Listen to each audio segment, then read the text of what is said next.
The school districts are not there for your children. Let's get this clear. They are there for the creation of the bonds to support the jobs that they have, which in reality is stealing money from mom and pop. This is your life. This is your money that's being stolen. This is your future that's being stolen. What the central appraisal districts have done is they figured out, well, we'll not only tax the inflation, but we'll cause the inflation by creating values that have no basis in fact or math. The interests have gotten so large, the only way to offset the interest, based on the rule of 72, is simply to raise more bonds. And that is the abject definition of a Ponzi scheme. We're going to keep going until it blows up. And in today's world, you don't know who your bank is in bed with. After the resounding response to part one of my talk with real estate developer Mitch Vexler, who is exposing massive property tax fraud to the tune of 5.1 trillion bond scam that will crash the system, he's now back for round two, where we will take a deeper dive into the intertwined worlds of real estate and bonds. Check this out. In 2008, the US GDP stood at 14.7 trillion with a national debt of 10.3 trillion. Fast forward to today, that debt has ballooned to 37 trillion, tripling in just 17 years, eerily aligning with the rule of 72, says Mitch.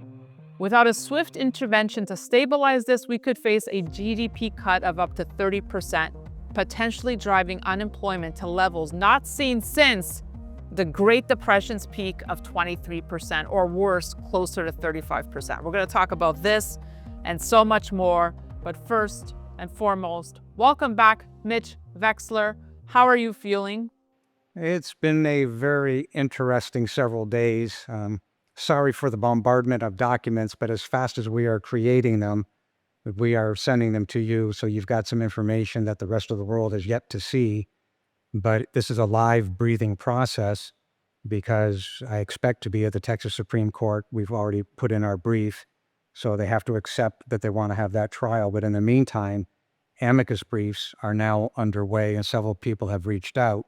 And that's why you were bombarded. So as fast as we're creating, you're getting firsthand look as to what's really going on.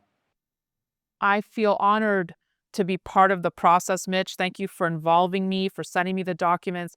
And most importantly, I feel, if I could just have a minuscule part in your incredible mission to help, like you say, the people watching out there, the mom and pops of the world out there watching. Because after that interview, Mitch, I had people, obviously writing to me from Canada, from Europe, from Australia, saying, we're witnessing the same thing. And this is a domino effect. We're experiencing what Mitch is talking about.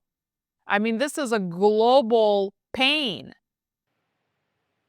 Yeah, it's as we do this today, there's 6 elements of this that I think I've got it distilled down, not only for the benefit of the Supreme Court, but within 2 or 3 minutes of going through it, you will see that it's applicable because anything that touches USPAP is ending up in this exact same problem. And those 6 line items that I'll go through, I think will help mom and pop and the corporations of the world understand why this is so applicable to the Texas Supreme Court and is so applicable across Texas, as well as the entirety of the United States of America with regard to its property owners. I've got it distilled down pretty good. So we're going to get to that. And what's amazing in this episode is that you're going to share a form. We'll put it up on your site. We'll put it up on the DanielReport.com of how much you can calculate for yourselves, right, Mitch? How much of your money has been stolen by the Central Appraisal District? Not only how much has been stolen, but how much is likely to be stolen in the very immediate future. But that's only 2 elements of it. The third element is, what if you had that money, as in you didn't have to pay those property taxes, which refers back to the 16th Amendment issue, which you can't have property taxes on an unrealized gain.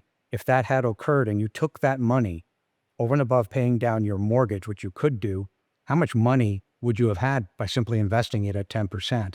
So there's really 3 elements built into that spreadsheet.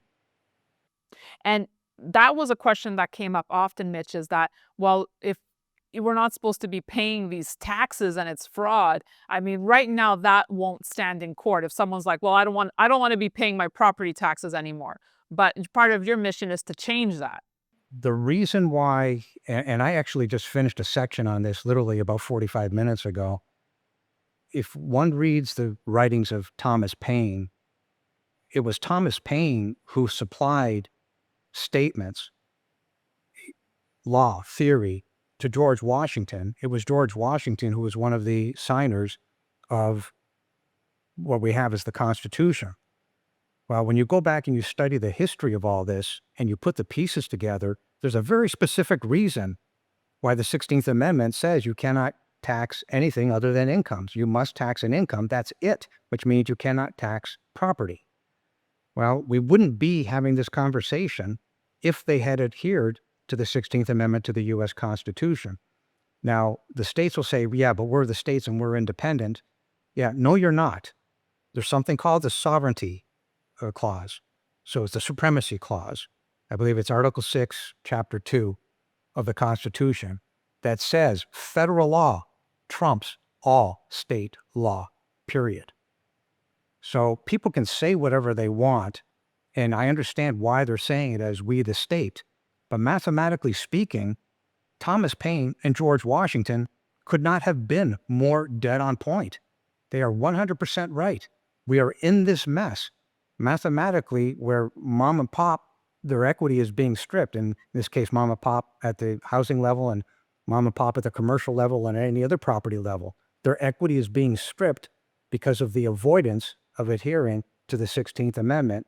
But I'll also point out that in the big document that I gave you, the 34 pages, that 16th Amendment is not the main focus, because believe it or not, under Texas law, with regard to the Texas Property Tax Code, Chapter 23, it is just as potent with regard to Texas law as the 16th Amendment is to the U.S. Constitution. So there's more than one bite at the apple here.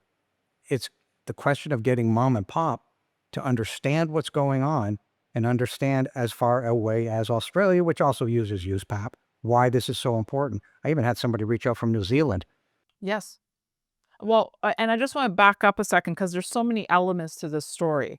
And obviously the one that resonated, obviously beyond the property tax was what it will do to the entire financial system. I think people are realizing like, holy moly, Mitch, like to your point, this has the potential to really be the straw that breaks the camel's back, what it will bring down the financial system. We'll get right back to the interview, but this is an important moment to ask yourself, when the next crisis hits, will you be properly positioned or wish you prepared earlier? I've spent over 2 decades reporting on global economic shifts, and what's happening now is unprecedented. In moments like this, timely decisions are critical. That's why we've put together the Private Wealth Playbook. It's a free guide showing you how to use gold and silver strategically for protection, privacy, and long-term performance. Click below or visit DannyReport.com to download it now so you can move forward with clarity and confidence. Now back to the show. The goal of what we're trying to do with regard to the Freedom of Information Act filed with the Attorney General, which is on my website, and with regard to the same document filed with the Texas auditor, is to force the state to go and deal with the federal government. Because if they don't, that means there's no floor under this.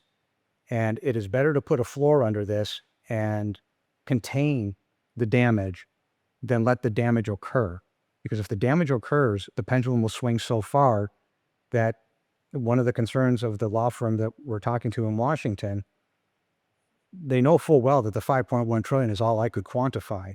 They took it another step up and they said, well, how many banks are holding this garbage? And then it started to run out of control to the point where they believe it's closer to 17.1 trillion. And I made the point, I can only talk about what I could quantify mathematically, but obviously I can't see the off-balance sheet financing. I can't see the 313 agreement financing. I can't see the hidden investment pool financing as to what's going on the balance sheets. There's so many elements of this that are being hidden from the public that the best we could do is quantify what we could see by taking a very conservative number. So these problems, if they don't put a floor under it, Okay. What's the max? Probably close to the 17 trillion. Put a floor under it. You literally could cap that 5.1 trillion. Now, are all the bondholders that are participating in this fraud going to be made whole? Probably not. But the point is, the Attorney General should be working with the SEC. And part of the problem is, remember, all the QSIPs that line up with these bonds are completely hidden. They're not there. They're being hidden on purpose, including, and on his behalf, the Attorney General wrote a letter and said, turn it over. And that school district said, stuff it. They're Hi. hiding underneath the immunity clause, which there is no immunity when you've committed fraud. So problems everywhere.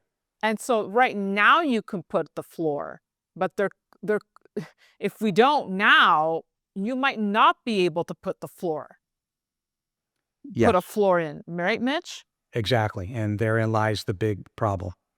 We're Uh, trying to force these issues to come up, including with the Supreme Court here in Texas.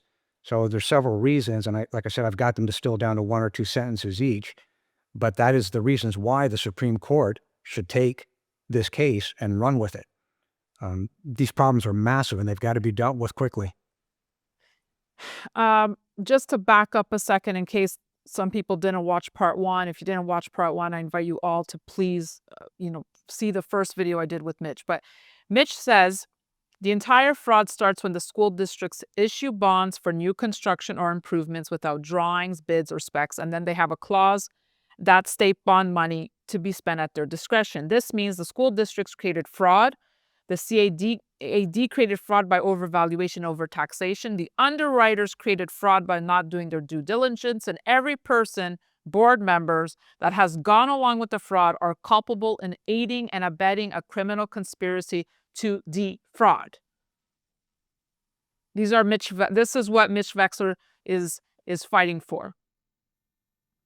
And over and above that, in that last document I sent you is a very interesting graph.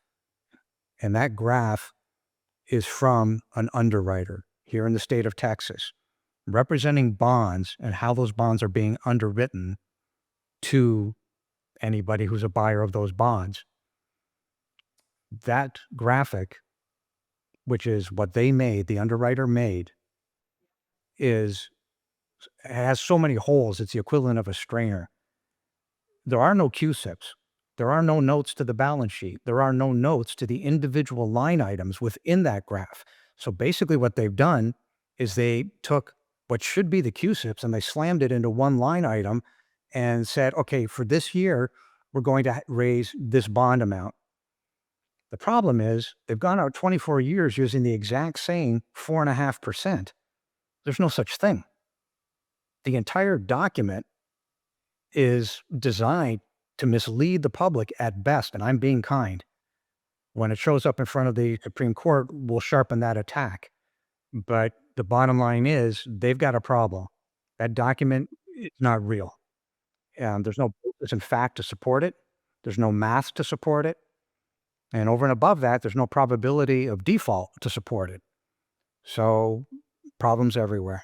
I know that many people are saying, wow, Mitch Vexler is like the new Michael Berry, right? But the only difference is, Mitch, like you're not shorting this. You're not, right? You're really doing this just to help people. Yeah, there's been no money, literally not 10 cents coming in my direction for any of this. But one must realize that I'm a monkey in the middle, right? I'm a property builder and developer, and I'm only as good as my tenants can afford to pay rent. Otherwise, I'm completely useless. So when you look at it through that lens, why am I doing what I'm doing? Well, because I want to build. This is what I do. The problem is I can't. Legitimately, I can't. I can't go out and raise money right now today knowing what these ramifications are. And it's turned out that, give or take, this new multifamily that's under construction in today's world, built within the last 18 months, let's call it, the truth of the matter is they're building these buildings with 70% credit risk, meaning that 70% of the tenants in those buildings cannot afford the rent. Well, how are they doing it? Well, then they get roommates or they get multiple families moving in. There's different ways to accomplish it, or they go to mom and dad and say, I need money. But the point of the matter is they can't afford it on their own weight. And when you realize this problem, why would I go to my investors and say, yeah, let's go and build in this market at an all-time high, given the inflation and given a 70% credit risk association with the type of product that I build, which is Class A multifamily? You'd have to be crazy. Someone also sent me a chart on the delinquency rate on commercial mortgage-backed securities for offices, saying it surged 62 basis points in August to a record 11.7%, a full percentage point above '08, Mitch. Yes. Yeah. So look at it this way. Mom and pop are tenants. Mom and pop, let's call mom and pop owning a donut store. Yeah. So the donut shop pays triple net with inside their lease. Well, inside that triple net is the real estate tax.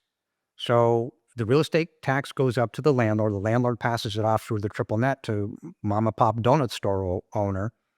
But generally speaking, mom and pop can't pay more than $18 a square foot triple net. Anything over and above, the probability of default for that tenant goes up dramatically. So you end up in the exact same position where I wouldn't quite call it 70% credit risk, but I would certainly call it close to 50 to 60% credit risk with regard to your retail tenants. And the more tenants that come into a market, the more donut shops that appear, the higher the probability of default. So kicking the can down the road and ignoring the evidence is what is causing the stress in the market. This is why you've got so many retailers. You've lost over 5,000 retailers so far this year. In Yes. California alone, they've lost over 6,300 restaurants. They're all cratering because of this problem that nobody wants to talk about and pay attention to.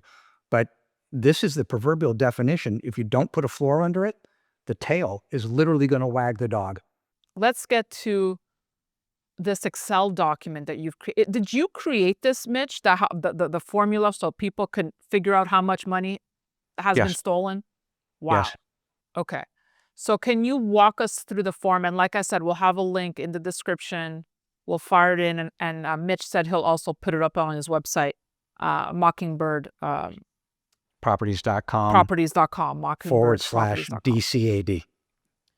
So can you walk us through the form, and we'll fire it up here, Mitch. So at the very top, what you will see is a section, and that simply says, go back and look at how much you've paid and just simply fill in the cells that are in blue. The math is already done for you. The formulas are done. All you have to do is fill the cells in blue. And when you go back and you look at that and you realize, okay, I've paid X amount of dollars over that time period, and that's 5 years. And then you realize by backing out the overvaluation, not the assessed value, but the overvaluation because of the assessed value as compared to what inflation was. And again, the math is done for you. You see exactly how much has been stolen with regard to the tax overpayment. But in truth, you've paid the tax. So under the 16th Amendment, yes, you paid the tax, but that's a separate column. And then the overage, which is the amount of money that was stolen, is what you have spent that you did not get benefit of the bargain for. That's pure theft by overvaluation and overtaxation. Then next to that is another column that says, okay, if you took that money, just the overage itself, and you earned 10% on it, how much more money would you have? So the spreadsheet that I believe that Daniela is looking at, that was just simply a house in Godley, Texas. And then you go down to the next column and say, I'm sorry, the next level, and you would follow that through for the future 6 years as to how much money under the current circumstances could be stolen from you. What we did there is we allowed you in the blue cells to say, if the mill rate goes up, let's say your 1 mill rate is 2.3%, your 2 mill rate, which is your tax rate, goes up to 2.5%. You can play with those numbers all you want. The point of the matter is that that is exactly what these central appraisal districts are about to do. And I mean exactly within weeks. So what they've done is they've pushed the values to the point now where obviously the values aren't true. They've recognized, oh, we went too far in creating the fraud. So now we're going to tell the public, we're capped out at the values, but we're going to save you by not increasing the property values anymore. But they never finish the statement. The backside of the statement is, okay, but we're going to screw you with regard to the tax rate, with regard to the mill rate. They're going to start walking that mill rate up. And there are certain places here in Texas right now that have a mill rate of 3. Where I live, the mill rate is about 2.10. Big discrepancy, same state. Well, you're going to start seeing that happen in Ohio. So they're basically going to continue to commit the fraud. There is no denominator. There is no requirement in law that says an individual school district can't change the mill rate. So all of a sudden, people are going to have to start fleeing wherever they live based on the mill rate, based on the tax rate charged. And it's big money. So if you look at it this way, if you say, well, it's a $300,000 house and the mill rate is 3%, so let's say it goes from 2.5% to 3%, you've got to realize that, give or take, so you're almost $10,000 for a $300,000 house. Mom and pop don't have the money, which is the point that I've been making.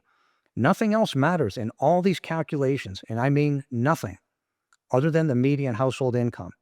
If you ignore that denominator, the truth of the matter is everything you're doing is a fraud. You cannot get blood out of a stone. If mom and pop can't pay the taxes because the median household income does not exist, everything you're doing, be it the central appraisal districts, be it the school districts, is a fraud. That's the point. A woman stopped me randomly saying she watched the interview and she was hoping to buy property in Maryland, Mitch, where the school, which she said ranks, 3 out of 10, basically not a great school system, whatever district she was looking at. And she said the property taxes were just, killing the population that lives in this certain area in Maryland. And she said, thank you, Mitch, for shedding light and helping, especially just normal folks watching, I think it's important that people understand what's really going on here. The school districts are not there for your children. Let's get this clear. They are there for the creation of the bonds to support the jobs that they have, which in reality is stealing money from mom and pop. And the writings from Thomas Paine, if you don't mind, I'll give you a couple of them just to give people something to chew on.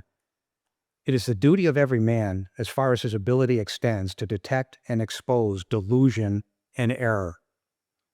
The greatest tyrannies are always perpetrated in the name of the noblest causes. Well, the noble cause is we want to educate children. How do you square the statement, we want to educate children, with the simple fact that when children are graduating from high school, they literally can't read their own diploma? How do you square these two issues? Well, the answer is you don't. The school districts are failing. The school districts have failed. And even in places like Ohio, the only solution to what Ohio has created is, in fact, the involuntary bankruptcy of the entire school system. Do you know that in Ohio, they don't even have a governor on the fact that, like we do here in Texas, even though they violated the governor, but at least in Texas, we've got a law that says you can't have more than 25% of the preceding year's bonds outstanding on the next raise. Well, in Ohio, they don't even have that. So the Ohio law is you, the school districts, do as you wish. Do what you think you can get away with. Their schools are completely failed. So the point of the matter is this is all about bonds. This is all about theft. And in order to support the bonds and the interest on the outstanding bonds, they must raise more bonds because they've jumped the shark. The interests have gotten so large, the only way to offset the interest, based on the rule of 72, is simply to raise more bonds. And that is the abject definition of a Ponzi scheme. We're going to keep going until it blows up. That's why we're pounding the table on this and exposing it and showing everybody this is what it is. This is why we need help. And then in that spreadsheet that you've got, that literally proves the point at the mom and pop level. This is your life. This is your money that's being stolen. This is your future that's being stolen. And to that point, Mitch, this is important, okay? Because this is fantastic that you've created this Excel sheet. Now, besides raising people's blood pressure and getting people even angrier and stressed, And I know that information is power, but once you realize how much has been stolen and will be stolen, what can we do with that number? What can we do to empower us, to take our power back, knowing that amount? Internally, we're doing everything that we can do with regard to marching this through the courts. However, in the spreadsheet, in the bottom left-hand corner, are a series of steps to give people something to think about, which would be take action to the point where you reach out to your politicians locally, you hit them with email, you bombard them with phone calls, and that includes your school district superintendents, your chief appraisers, and the boards of each of those entities. So it becomes a campaign of bombardment. And that is what needs to be done, but it's got to have a little bit more teeth to it. It's basically, you're going to send us back an email that says you are going to repeal these real estate taxes in favor of the uniform state sales tax, or we, the citizens, are going to show you the door. But this has got to stop, Uh-huh. because if it doesn't, what happened in the Great Depression is going to seem like nothing. What happened in 2007 will seem like nothing. I would fully expect, because this is the math that we've run, it shows a 35% unemployment if you let this thing get out of hand, because the bonds panic. When the bondholders panic, there's no floor under this. I believe it's best to quantify this and simply say, okay, we can put a bracket. We, the state of Texas, and all the states, along with the federal government, which will eventually include the FDIC and the Federal Reserve, to state, let's bracket this. We're going to have to take a hit, and the bondholders are going to have to take a hit, but taking a hit is better than zero. You let this get out of control, it goes to zero real fast. We don't have much time to deal with this, Mitch. That's what concerns me the most. Yeah, that's what the math is showing, because the money does not exist, and this is the point. Median household income does not exist to pay the bond debt down today. It doesn't exist to pay the interest on the outstanding fraudulent bond debt today, never mind tomorrow morning. That's why you've Wow. got 37% of the household population right now today in harm's way of bankruptcy and or losing the roof over their head. That's why you've got 70% credit risk inside of this new multifamily. We're at the tipping point. Yeah, it's I had one viewer reach out saying, Mitch Vexler has made the most compelling point for owning gold. And even though you didn't do it directly, but he said that was the compelling video that pushed him to buy more gold that day. And I thought that was an interesting point. There aren't very many places to hide. If you have real estate that's bought and paid for with no debt, Yeah. and why do I say no debt? Well, there's such a thing as third-party credit risk. And in today's world, you don't know who your bank is in bed with. You think you do if you studied the balance sheet and you look at the liabilities, but these issues are extremely hard to find because a lot of this is done off balance sheet. And then when Wow. you look at the Federal Reserve themselves through the reverse repo, they take at face value these bonds in exchange for U.S. Treasuries. Well, we've already figured out, give or take, that what Freddie Mac and Fannie Mae are sitting on, at a minimum, is worth 40 cents on the dollar less than face. Again, third-party credit risk. So if you own real estate and you're debt-free, yes, you do have the real estate tax problem to contend with, but let's assume for the sake of conversation, you can handle it over the short time. The problem is that if you have debt and your bank goes down, and there are, give or take, 600 banks in harm's way today, if you are one of those banks and you've got third-party credit risk associated with one of those banks through cross-collateralized loans, you are in harm's way. You don't know it, but you are. Wow. So ideally, real estate Yeah. that is bought and paid for, okay, good. A company that has cash flow that doesn't have debt, good. What other asset is out there at the moment that is going up in value, that is stable and can be in your hands in terms of put it in a vault or go bury it in your backyard? Well, the answer is precious metals. And it's running. I believe gold was 36.28 a few hours ago. Yep. Silver had hit 42. Yep. So if you've got cash in the bank, given what I just said on the third-party credit risk that you can't define because a lot of it is off balance sheet and or third-party credit risk, Oh, what in the world are you waiting for? you don't know who your banks are in bed with. That's a powerful statement. Mitch, do you sleep? Are you No, because I see the amount of documents you just send me and the amount of work and hours you're putting into this. I mean, are you sleeping? This is a Well, legitimate question. yeah, a typical night for me is about 4 hours of sleep, so I can run on that with no problem. We're pushing really hard because what we're trying to do with regard to these amicus briefs, like 4 different entities have reached out: a CEO, a farmland association, and an accountant, and an apartment association that want to sign amicus briefs. So we're hustling really fast to get what I sent you into a position where they can use it to write from their perspective as to what they see as a letter to the Supreme Court of Texas that says, this is what we're seeing, and they'll follow it through in their own language and their own graphs. But that's why we're moving as fast as we're moving, because we're at the Supreme Court now and we want this case heard, and this case needs to be heard. And I've even got a handful of points if you want to go through it. If you don't mind, for sure. So why does this Supreme Court case affect every property owner? Well, number one is the open court's guarantee. Whether the Court of Appeals erred by holding that fraud claims against a central appraisal district are barred by administrative exclusivity, thereby depriving taxpayers of any judicial remedy for systemic fraud, in violation of the constitutional guarantee that courts shall be open and every person shall have a remedy by due course of law.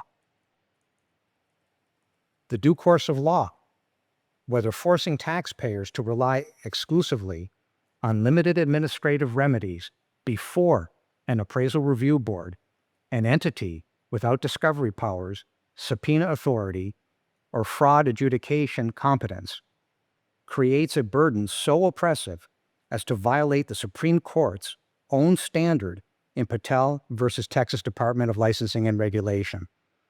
That clause there, that's got teeth because the Supreme Court themselves said, no, these things have to be heard.